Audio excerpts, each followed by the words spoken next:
फोड़कर उसके अंदर का फल निकालकर उस फल को शिवलिंग पर चढ़ाकर 1 लोटा जल शंकर भगवान को समर्पित कर कर दिन होना चाहिए मंगलवार। कौन सा दिन होना चाहिए? जम के बोलो जरा, मंगलवार। समर्पित करो। उसके बाद में आप विवाह के लिए अगर समर्पित करे हैं तो विवाह में देरी नहीं होगी। व्यवसाय और व्यापार के लिए या नौकरी के लिए समर्पित करे हैं तो उसमें देरी नहीं होगी। एक पत्र में आया है, सुन लीजिए, बड़ा सुंदर संवाद है। शिव महापुराण की कथा कहती है, मंगलवार को अगर शिव जी के मंदिर में, शंकर के मंदिर में जाकर 1 लोटा पानी चढ़ाया जाता है तो हमारे कार्य में उन्नति होती है। हाथ में जल का पात्र हो, शंकर के मंदिर में जब तुम जा रहे हो, शिव के पास जब पहुंचो, जल से हाथ, ये लोटा जब जल का तुम बाबा को समर्पित कर रहे हो, जल चढ़ा रहे हो, उस समय पर बाबा से जरूर कहो, बाबा बहुत दिन हो गए, बहुत दुखी हूं, ए मेरे शंकर, मेरे कुबेरेश्वर महादेव, मेरे महाकाल राजा, मेरे इस हाथ को अब तुम पकड़ लो बाबा, बहुत दुखी हूं, अब तुम थाम लो बाबा।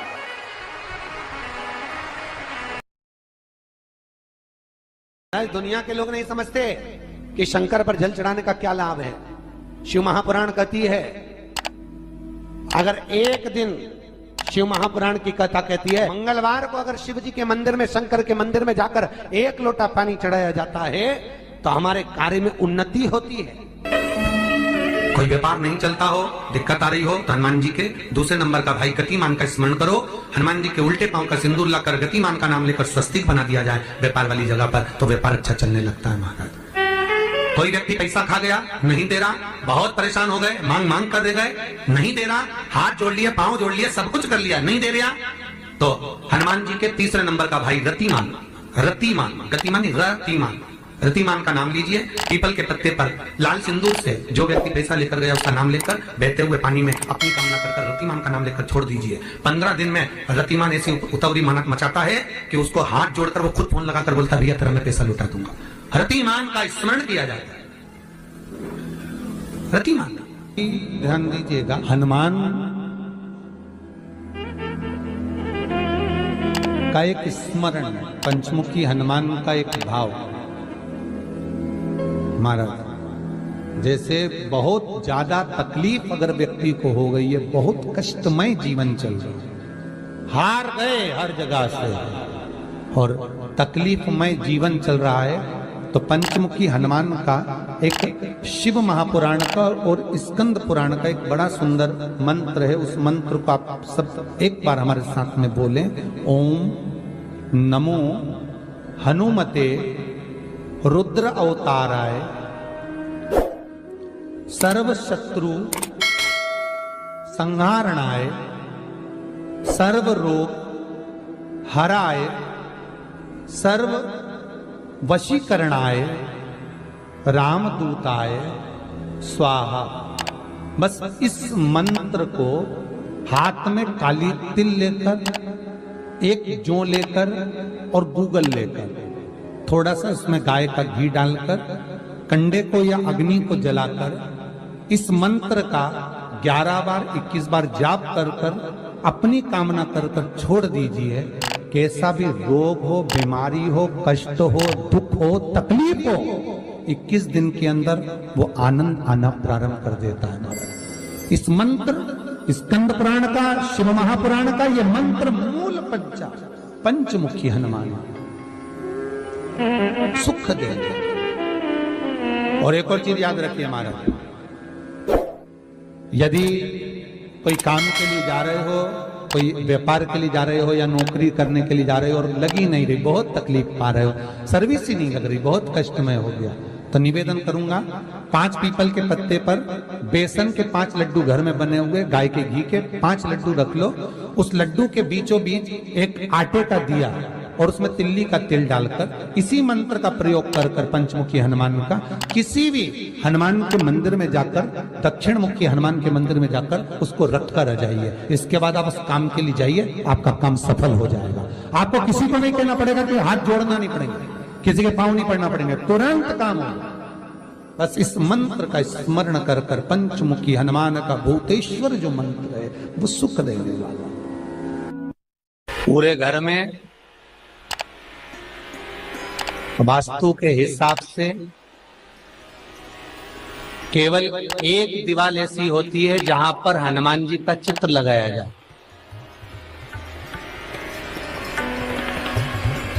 चाहे तुम पर्वत उठाने वाला चित्र लगाओ हनुमान जी का, चाहे बैठे हुए लगाओ, चाहे रामायण पढ़ने वाला लगाओ, चाहे लंका दहन करने वाला लगाओ, चाहे राम नाम जपने वाला लगाओ, चाहे लक्ष्मण को संजीवनी देने वाला लगाओ, चाहे मौन मुद्रा में लगा दो, चाहे स्तुति में लगा दो, चाहे भजन में लगा दो। हनुमान जी का कोई भी चित्र लगता है तो ना पूरब में लगेगा, ना पश्चिम में लगेगा, ना दक्षिण में लगेगा। हनुमान जी का अगर चित्र लगता है तो उत्तर की दीवार में दक्षिण को देखते हुए लगता है, केवल एक ही स्थान।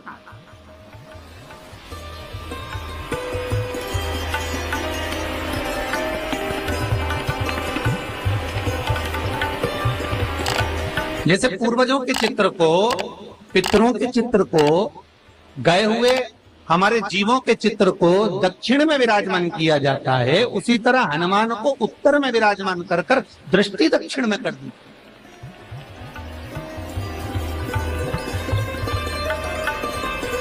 घर में हनुमान जी के जितने फोटो होते हैं उसको केवल दक्षिण दिशा में लगा, उत्तर दिशा में लगा बिठाते थे, और दक्षिण की ओर उनकी दृष्टि होना चाहिए, दक्षिण की ओर उनका मुख होना चाहिए। क्यों महाराज? अगर व्यक्ति के जीवन में कोई बीमारी आने वाली है, व्यक्ति के जीवन में कोई रोग आने वाला है, व्यक्ति के जीवन में अगर कोई कष्ट आने वाला है, व्यक्ति के जीवन में अगर कोई परेशानी आने वाली है, व्यक्ति के जीवन में कोई एक्सीडेंट का योग भी बनने वाला है, तो शास्त्र कहता है वो दिशा दक्षिण से ही बनता है।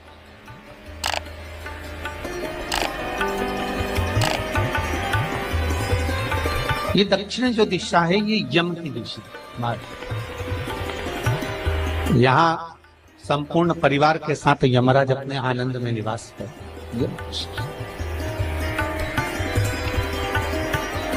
और जब हमारे घर में, हम ये नहीं कह रहे कि आप हनुमान जी का फोटो लगाओ, हम ये भी नहीं कह रहे, आपके घर में हो और आपने अगर विराजमान कर कर रखा है किसी दिशा में, तो हमारा तो निवेदन रहेगा, अभी तक आपने अगर जैसा रखा, पर एक बार दिशा बदल कर देखना कि रोग, बीमारी, कष्ट, दुख, तकलीफ में आपको लाभ मिला कि ना।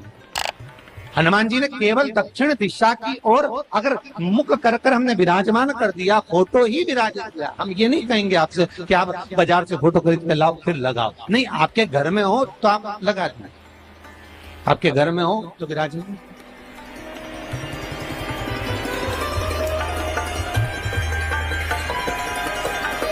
अच्छा, कितनी विपरीतता है वो भी आप जरा जानिएगा महाराज, कि शंकर भगवान के ऊपर जो जल चढ़ाया जाता है उसकी जलाधारी उत्तर में जाती है महाराज।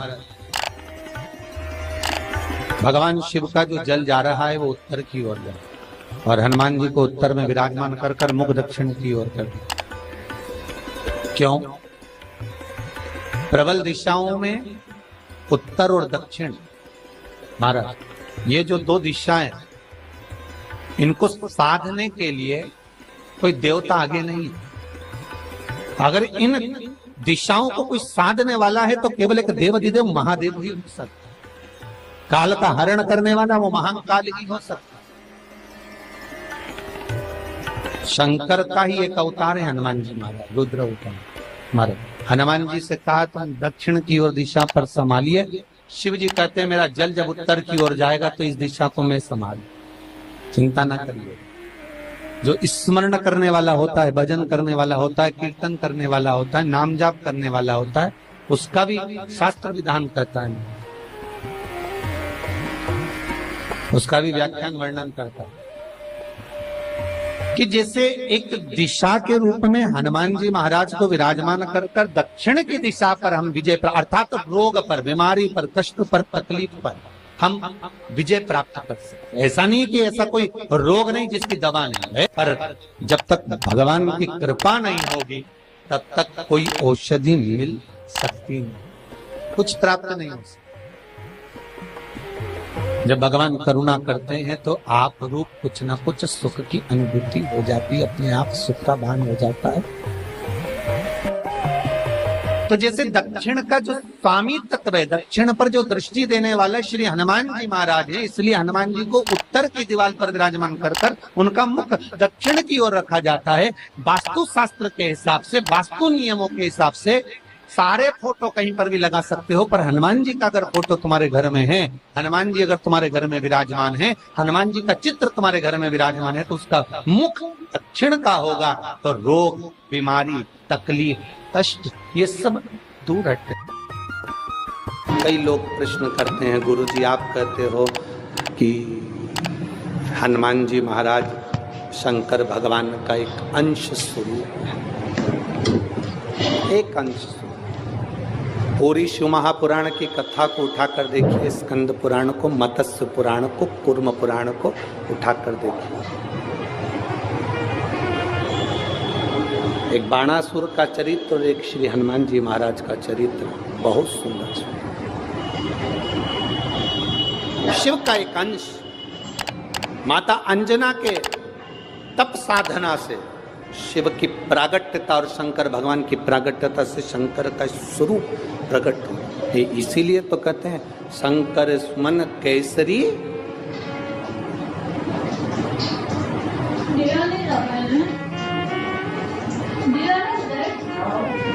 शिव का एक स्वरूप है हनुमान जी। हम तो हमेशा कहते हैं अगर आप हनुमान जी का भी दर्शन कर रहे हैं तो ये अंदाजा लगा कर रखें कि आप शंकर का दर्शन कर रहे हैं। आप शंकर का दर्शन कर रहे हैं तो ये अंदाजा लगा कर रखें कि आप हनुमान जी का दर्शन कर रहे हैं। सब एक, कोई भेद नहीं, सब एक, कोई भेद नहीं। देवताओं, आप एक बेलपत्र,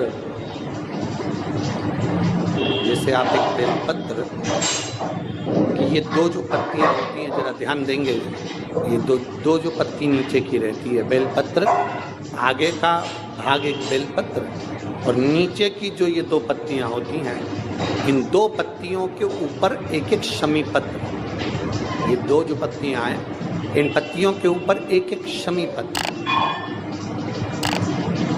और लाल चंदन ये रखकर कितना भी रोगीला व्यक्ति हो, रोग से ग्रसित व्यक्ति हो, जिंदगी में कितना ही दुख पड़ रहा हो, बेलपत्र की ये दोनों पत्ती जिसके ऊपर शमी पत्र रखकर, लाल चंदन रखकर श्री हनुमान जी महाराज और हनुमान जी महाराज के तीसरे नंबर के भाई श्री गतिमान जी। हनुमान जी कितने भाई हैं?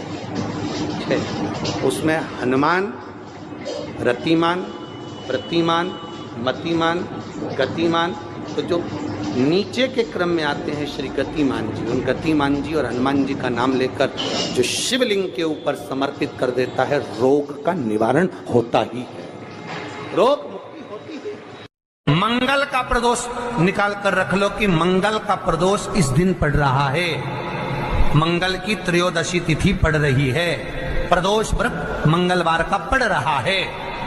और जिन लड़का लड़की को मंगल होते हैं, जिन कन्या और वर को मंगल होते हैं, केवल शंकर भगवान के मंदिर में जाकर चौमुखी दिया, 4 बत्ती का दिया आटे का, उसमें घी डालकर लड़की शंकर भगवान के मंदिर में मात्र 7 बार शंकर पे से उतार कर 3 बार स्वतः उतार कर शिव के मंदिर में रख देती है, उसका मंगल आड़े आता ही नहीं है, मंगल नहीं आता संग। मंगल प्रदोष व्रत का इतना महत्व है महाराज। जब जिस महीने में जो प्रदोष पड़ा करे, जब प्रदोष पड़े, बन सके 1 बेलपत्र, बन सके 5 बेलपत्र, शमी पत्र, हरे मूंग, हरा मूंग, बेलपत्र, एक कलश के अंदर थोड़ा सा पानी लेकर 1 बेलपत्र, हरा मूंग, शमी पत्र डालकर और उसमें थोड़ा सा गुड़ डालकर भगवान शिव का स्मरण कर कर प्रदोष काल में, मान लो कोई काम आपका बहुत जरूरी है, बहुत दिनों से आप थक गए हैं, नहीं हो रहा, कर्जा बढ़ रहा है, धन नहीं आ रहा, व्यापार नहीं चढ़ रहा, या कोई समस्या बहुत प्रबल है, कोई एग्जाम में बैठ रहे हो नहीं हो रहा, परीक्षा भी दे दी है, रिजल्ट आने ही वाला है, तो भी प्रदोष काल में, प्रदोष के समय वो जल मूंग, समीपत्र और बेलपत्र और गुड़ का शंकर के शिवलिंग को समर्पित करना प्रारंभ कर दो। 2 या 3 प्रदोष करोगे, बाबा आपकी मनोकामना शीघ्र पूर्ण कर देगा। शंकर भगवान पर चढ़े हुए जल जब नीचे की ओर आता है, जिस जगह पर जल गिरता है उस जगह पर मात्र एक दुर्वा प्रदोष के दिन अपनी कामना कर इस शरीर के सुख के लिए शंकर भगवान के जल गिरने वाले स्थान के पास में अवधूतेश्वर महादेव के नाम से रख दी जाती है, तो जिंदगी में कभी बड़ी बीमारी नहीं आती। उसी तरह जिससे रोग को समाप्त करने के लिए दुर्वा का प्रयोग किया जाता है। कभी ऐसा योग लगे आपके जीवन में कि आप जिस व्यापार को आपने करा उस व्यापार में आपको फल नहीं मिला, फिर आपने व्यापार चेंज करा, फिर बदल कर देखा, फिर उस व्यापार को कर देखा, उसमें फल नहीं मिला, फिर आपने वापिस व्यापार को बदलने का विचार किया, तो हमारा निवेदन रहेगा उस व्यापार को बदलने से पहले एक काम जरूर कर देखो। 3 स्थान पर बेलपत्र को चढ़ा कर देखिएगा। अगर आपको लगे कि मैंने व्यापार बदल लिया, एक बार बदला, कई लोग ऐसे भी होते हैं जो पैसा इकट्ठा करते हैं, धन एकत्रित करते हैं, और कोई व्यापार ऐसा कर लेते हैं जिस व्यापार में धन चले जाता है तो वो धन वापिस नहीं आता, वो व्यापार का धन वापिस नहीं आता, तो बड़े दुखी होता है कि भाई मेरा गया हुआ पैसा नहीं आ रहा, मैं बड़ा कष्ट में हूं, मेरा खुद का ही आ जाए ना तो मैं निहाल हो जाऊं, मेरा अपना ही नहीं आ रहा जो गया हुआ है, तो मैं क्या वर्णन करूं उसको, क्या।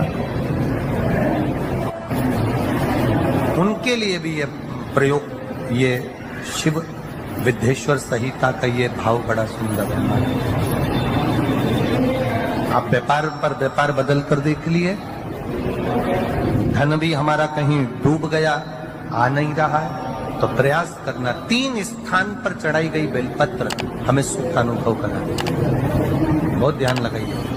पहला, अशोक सुंदरी की जगह। अब ये बेलपत्र जब भी आप चढ़ाएंगे तो रविवार की अगर प्रदोष पड़ जाए, कौन से दिन? रविवार की प्रदोष के दिन ये प्रयोग अवश्य कर देखिएगा। ज्यादा बार नहीं करना है, केवल एक ही बार करना, बाबा स्वयं कृपा करेगा। अपने मंदिर में, अर्थात अपने घर के पास कोई मंदिर हो, शिवालय हो, देवालय हो, जहां शंकर भगवान विराजमान हो, शिवलिंग हो, ऐसी जगह पर अवश्य करें। हमें कहीं दूर जाकर ये प्रयोग नहीं करना, अपने शिवालय, अपने जो घर के आसपास में शिवालय हो वह। एक बेलपत्र अशोक सुंदरी वाली जगह। अब उसको अशोक सुंदरी की जगह पर भी चढ़ाने का तरीका क्या है? जब हम बेलपत्र चढ़ाएंगे तो उस बेलपत्र को चढ़ाते समय आपकी जो बेलपत्र की डंडी है, वो बेलपत्र, रविवार प्रदोष के दिन का ये उपाय है महाराज। ये बेलपत्र की जो डंडी है, इस डंडी का भाग शिवलिंग की ओर होना चाहिए। ये जो डंडी है, इसका भाग अशोक सुंदरी पर जब चढ़ाएंगे तो शिवलिंग की ओर इसका भाग होगा महाराज। दूसरी, बेलपत्र को जब हम समर्पित करेंगे, जया, विषहरा, शामरीबारी, दौतली, देव, मान लो जलाधारी ऊपर नहीं है शंकर जी के, तो उसका स्मरण कर कर 5 कन्याओं का नाम लेकर जया, विषहरा, शामलीबारी, दौतली, देव, इनका स्मरण कर कर शंकर भगवान के शिवलिंग पर बेलपत्र रखेंगे। बेलपत्र कहाँ रखना है? आप अगर यहाँ बैठे हो तो आपके विपरीत में डंडी का मुख होना चाहिए। ये बेलपत्र की जो डंडी है, इसका मुख आपके विपरीत में हो। आप यहाँ बैठे हो तो डंडी उधर होगी, आप इधर बैठे हो तो डंडी का मुख इधर होगा, आप उधर बैठे हो तो डंडी का मुख इधर होगा। आपके ठीक विपरीत की ओर डंडी का मुख हो। ये 2 जगह बेलपत्र समर्पित करने के बाद तृतीय बेलपत्र शिवलिंग की जो जला